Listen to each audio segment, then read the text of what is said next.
Cenários marítimos são muito comuns. Pessoas que saem de barco, pegam uma tempestade e nunca mais aparecem também, infelizmente, são casos muito comuns. No caso de hoje, a gente vai falar sobre um barco que desapareceu com 5 pessoas dentro. E até então, os familiares e amigos deram o caso como encerrado, infelizmente acreditando que eles tinham falecido. Mas 10 anos depois, houve uma reviravolta muito estranha. Bem-vindos a mais um vídeo no canal. Se você gosta de conteúdo assustador, bizarro e misterioso, você está no lugar certo. Toda semana tem pelo menos 2 vídeos longos, todo dia tem vídeo curto, então tem muito conteúdo pra vocês. Não se esqueçam de se inscrever no canal, deixa o like que ajuda muito com o engajamento. Comentem aí temas que vocês querem ver nos próximos vídeos.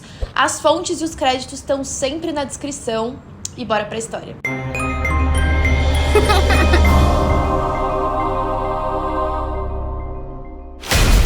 Scott Moorman nasceu em 1952 no Vale de São Francisco, na Califórnia. Ele gostava muito de um programa de televisão que falava sobre marinheiros que andavam pelo sul do Pacífico em grandes aventuras e eles passavam muito tempo no mar. Enquanto eles estavam no mar, eles paravam em vários lugares diferentes para pegar novos passageiros e ele tinha muito sonho de navegar por aí. Mas isso demorou um pouquinho para acontecer. Ele se casou na Califórnia, ele teve um filho e ele não estava tendo muito tempo e nem vendo muita oportunidade de sair para realizar esse sonho dele. Mas em 1975 ele acabou se divorciando e ele achou que seria um bom momento para seguir o sonho dele e mudar para o lugar onde ele queria. Ele decidiu ir morar em nenhum lugar menos do que o Havaí. Ele acabou deixando o filho com a ex-esposa e partiu para lá completamente sozinho. Lá ele se mudou para uma comunidade que ficava no sudoeste da ilha de Maui. Essa cidade era bem pequena, tinham vários nativos do Havaí, mas também tinham refugiados, migrantes, pessoas, por exemplo, que eram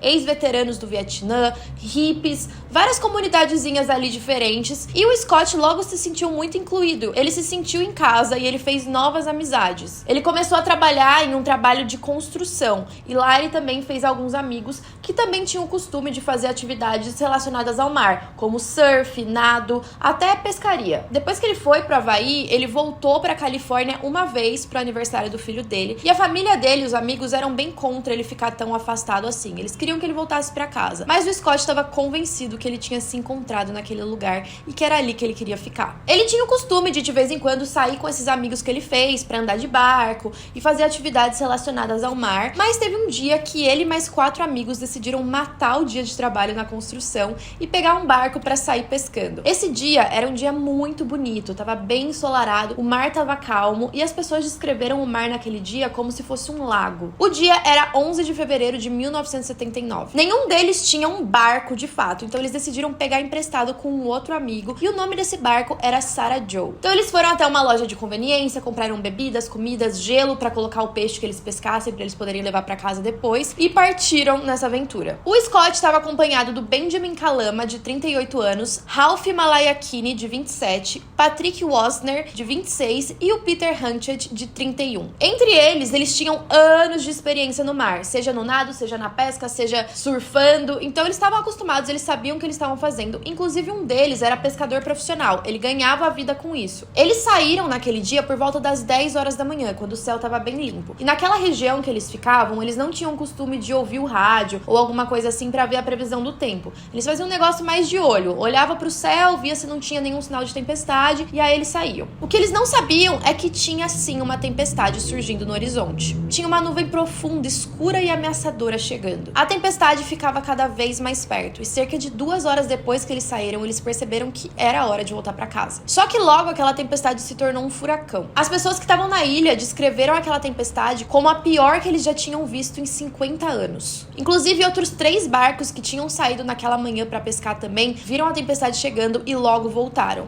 O único barco que não voltou era do Scott e dos amigos dele. Naquela tarde, a mulher de um dos marinheiros ligou pra polícia, que ligou pra guarda costeira, avisando que eles não tinham voltado pra casa. A guarda costeira foi notificada por volta das 5 horas. A tempestade tava péssima, não dava pra ver um palmo na sua frente. Imagina dentro do mar. Apesar disso, eles ainda chamaram alguns aviões pra percorrer o perímetro ali, voando, né, pra ver se eles encontravam o barco. E alguns voluntários saíram também de barco pra procurar eles, apesar dos riscos. Tava muito perigoso, tinha muito vento, muita chuva. E esses voluntários que saíram, quando eles voltaram pra costa, eles disseram que eles não estavam conseguindo enxergar meio metro de distância deles. Quem diria ver um barco à distância? Um dos barcos dos voluntários alegaram ter visto um um outro barco ficando na vertical quando eles estavam olhando. A embarcação do Sarah Joe também tinha atravessado um canal chamado Alenuihaha, que é um dos canais mais perigosos do mundo que estão no Havaí. Então isso dificultava ainda mais. O irmão de um dos marinheiros, chamado Robert, no dia seguinte entrou em contato com um biólogo marinho. O nome desse biólogo era John Norton. E ele pediu para esse biólogo e para qualquer pessoa próxima dele ajudarem nas buscas. Infelizmente, depois de 5 dias, a guarda costeira acabou cancelando todas as buscas que eles tinham. Vários voluntários, helicópteros, aviões, barcos, todo mundo foi procurar ali pelaquela região, inclusive nas praias ali em volta, mas eles não encontraram nem sinal dos homens, nem do barco que eles estavam. Ou seja, eles estavam fazendo essa busca por terra, por ar, por água e nada foi visto. E aí, dias e semanas foram se passando. Outra coisa genial que eu achei é que eles tinham pombos que eram treinados para encontrar vítimas encalhadas. Então esses pombos também foram implantados ao redor da ilha e não encontraram nada. Bom, quando nenhum vestígio deles foi encontrado, infelizmente as famílias dos 5 marinheiros foram perdendo as esperanças e deram eles como se tivessem mortos. Eles fizeram um pequeno serviço ali de funeral, como uma homenagem para eles, e eles decidiram seguir em frente. Mas uma década depois, uma estranha reviravolta de eventos trouxe toda essa história à tona de novo. No dia 9 de setembro de 1988, aquele biólogo marinho, o Norton, ele estava pesquisando sobre tartarugas verdes em uma ilha chamada Taonde.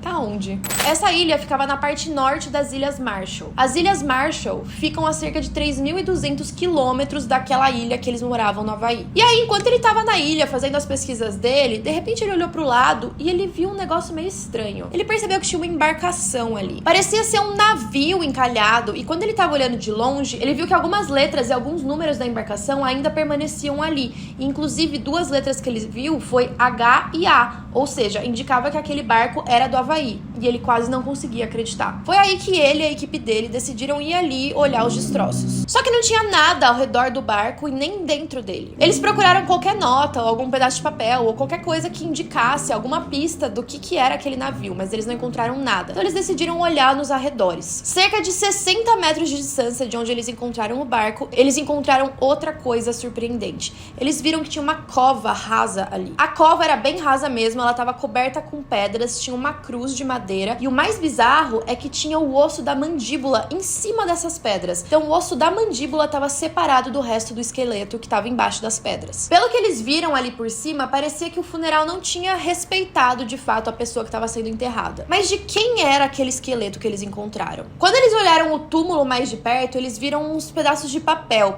Não era um livro, mas eram várias folhas de papel, uma em cima da outra. E o bizarro é que eram folhas brancas, mas em cada uma das folhas tinha um quadrado de alumínio. Eles não sabiam o que aquilo significava. Um quadrado, no caso, de papel alumínio mesmo. Depois eles não encontrarem sinal de mais ninguém ali, eles decidiram entrar em contato com a guarda costeira. A guarda costeira, quando chegou lá, fez uma verificação do número de registro do barco e eles chegaram à conclusão de que sim, era o Sarah Joe. A sepultura foi escavada e partes do esqueleto foram encontradas. Eles pegaram um dente para poder identificar de quem era aquele esqueleto e eles descobriram que não era de ninguém menos do que o do Scott. Ou seja, um dos 5 homens desaparecidos. Foi assim que um dos capitões descreveu o que eles encontraram ali naquela cova. Era um maço de papel, e eu diria um livro, só que não estava encadernado. Provavelmente 3 polegadas por 3 polegadas por talvez 3/4 de polegada de espessura. Mas entre cada um desses pedaços de papel, havia um pequeno pedaço quadrado de papel alumínio. Não conseguimos determinar quem colocou isso lá ou para que serve. Apesar deles terem identificado que o esqueleto era do Scott, eles não conseguiram determinar quando ele morreu ou do que. Alguns especialistas dizem que sim, o Sarah Joe pode ter percorrido 2.000 milhas até chegar nas Ilhas Marshall, mas que ele demoraria cerca de 3 meses para chegar até lá. Só que o mais bizarro disso tudo é que em 1984, ou seja, 5 anos depois do desaparecimento dos marinheiros, algumas pessoas já tinham ido para aquela ilha para ver se eles estavam lá, se tinha alguma coisa lá. Só que essa equipe que foi até a praia relatou não ter encontrado nada. Ou seja, de 1979, quando eles desapareceram, até 1984, o barco ficou simplesmente andando pelo mar até finalmente parar naquela praia? Aonde que esse barco estava durante esses 5 anos? E aí que vem algumas teorias do que pode ter acontecido. Uma teoria afirma que todos os outros 4 tripulantes tenham morrido no mar e o único que sobreviveu foi o Scott. E aí sim ele teria conseguido chegar sozinho até as Ilhas Marshall. Então ele teria morrido porque nenhuma ajuda veio, ele ficou desidratado e aí acabou morrendo. Mas é óbvio que se esse foi o caso, não foi ele que se enterrou ali, não foi ele que deixou aqueles papéis, não foi ele que separou o osso dele da mandíbula. Alguém tem que ter aparecido ali. Um outro especialista disse que essa forma de enterro é muito parecida com uma forma chinesa. Isso por conta das folhas de papel que foram colocadas ali, além dessa folha de prata que seria o alumínio. E de acordo com a tradição chinesa, o objetivo de fazer isso seria dar boa sorte ou salvação para a alma na vida após a morte. Mas, mesmo que seja um ritual chinês, mas tem outras coisas que não são exclusivamente da religião chinesa, que no caso tinha uma cruz de madeira lá também. Então, é possível que alguém tenha chegado depois na ilha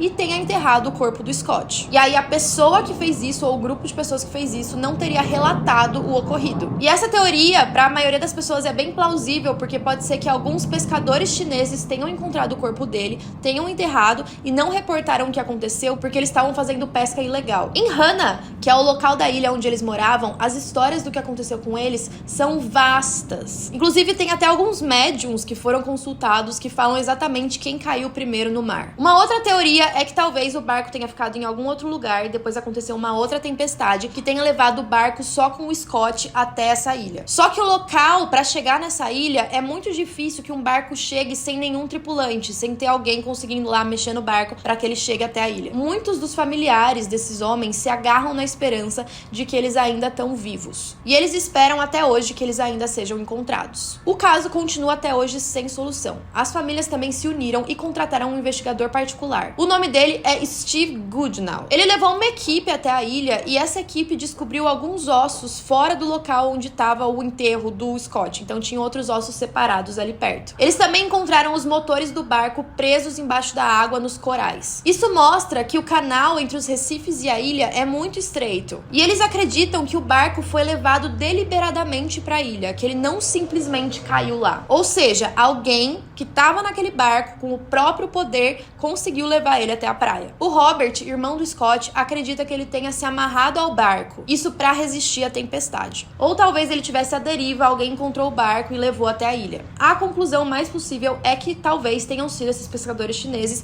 que encontraram o barco, levaram ele com o Scott até a ilha, enterraram o Scott e não reportaram. Outra coisa bizarra também é que pelo estado que os ossos do Scott foram encontrados, ele estaria enterrado há cerca de 1 ano. Isso porque quanto mais tempo os ossos ficam enterrados, mais eles vão ficando brancos, né? Porque tudo que tá no osso sai, então eles ficam bem branquinhos. Se ele tivesse enterrado há vários anos, os ossos iam estar brancos e não estavam. Ou seja, ele teria sido enterrado 9 anos depois do desaparecimento dele.